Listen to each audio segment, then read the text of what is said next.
What is going on, everybody? Hey, Chester Rules back again with another video, and we're here for more than likely what will be a quick video. My 2024 Royal Rumble predictions. This year's Royal Rumble event, as of this day that I'm recording, only has 4 matches announced. So that is the main reason I expect this to be a quick video, but I do have some thoughts to give prior to the event taking place this Saturday. First thing first, my first 2 predictions will be the non-Royal Rumble matches. Logan Paul defending his United States Championship against Kevin Owens, in which I am pretty sure is Logan Paul's first defense. I would more than likely predict that Logan Paul will retain. It's his first defense. If Kevin Owens won, I would not be upset, though. But I expect Logan Paul to retain. And then the fatal 4-way match for the undisputed Universal Championship. Roman Reigns defending against Randy Orton, AJ Styles, and LA Knight. I think that Roman Reigns is going to win this. Hopefully by himself. I know a lot of people are saying hopefully he has this match where he wins by himself, because we're so accustomed to Bloodline members being involved in the other matches. But I do think that this match is going to lead to like a spin-off of Roman Reigns versus Randy Orton and AJ Styles versus LA Knight in the events after this event, or shows after this event. You get the point. Now we get to the big caboose, the Royal Rumble matches. Now I will say this. As of the recording, only 11 participants have been announced for the Men's Rumble and 6 for the Women's Rumble, which the funny thing is the Women's Rumble, the first participant was announced December 15th. And in the men's, the first participant was announced November 27th. So they're taking their time. It's a good thing and a bad thing, because a lot of the participants don't end up being surprises, and a lot of people want it to be surprises. And it's just like, we don't get that. Last year, off the top of my head, I remember, Booker T came down in the ring, and that was a surprise. Edge came out. I don't even know if there's any other, surprise entrance. I'm not counting Cody. Again, like I said, we only have 11, but the moral of the story is, if a lot of them are not announced in advance, people are expecting more surprises.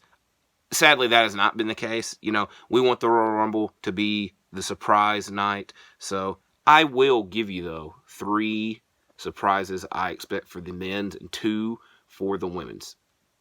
I backtrack that. Actually, or no. In the men's, I expect us to see Brock Lesnar and Rey Mysterio.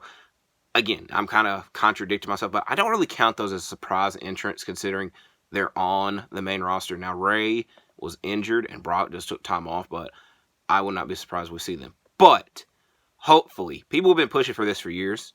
I think better late than never. In the Men's Rumble, I expect we're going to see Braun Breaker in this matchup, and he's going to eliminate a handful of people.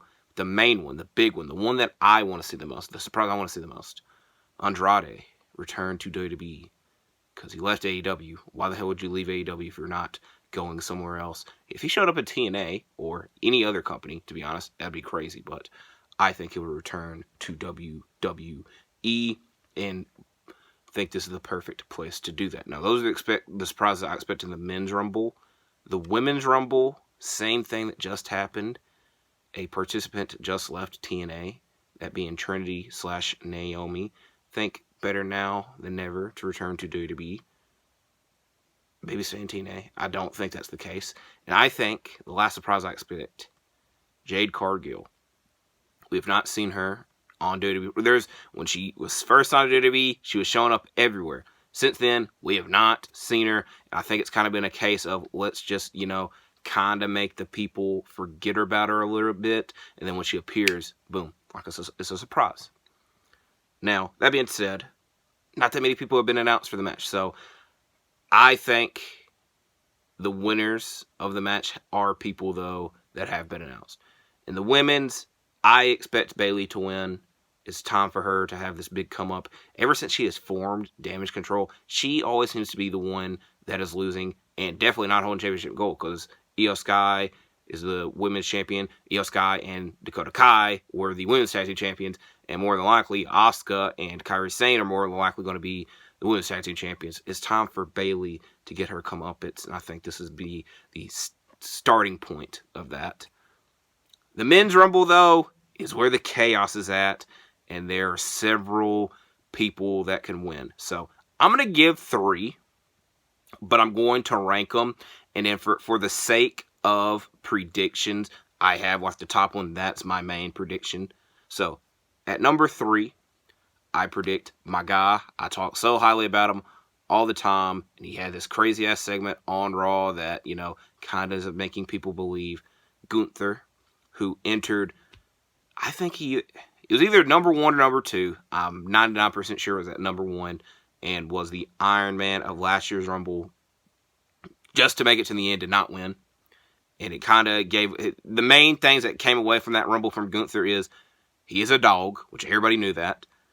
We really want to see a Gunther and Brock Lesnar match, and even more importantly, the one I wanted to see is a Gunther Cody Rhodes match, which in 2023, none of that happened. 2024, maybe. Now, the reason I have him at 3 and not at 1 is because he's still Intercontinental Champion, and I don't see him either winning the Rumble and losing the Intercontinental Championship, and more importantly, I don't see him being a unified Intercontinental and World Champion. Because the last time we saw a title unified in WWE, we just ended up complaining about it. So that's why I don't see Gunther winning. But if he did, wouldn't be upset. I'm going to say that about the other 2 participants. At number 2, a repeat winner, Cody Rhodes. They mentioned several times on Raw the previous repeat winners, which are Hulk Hogan, Shawn Michaels, and 1 Stone Cold Steve Austin. But I'm going to put a caveat on this. Cody Rhodes at the number 1 spot.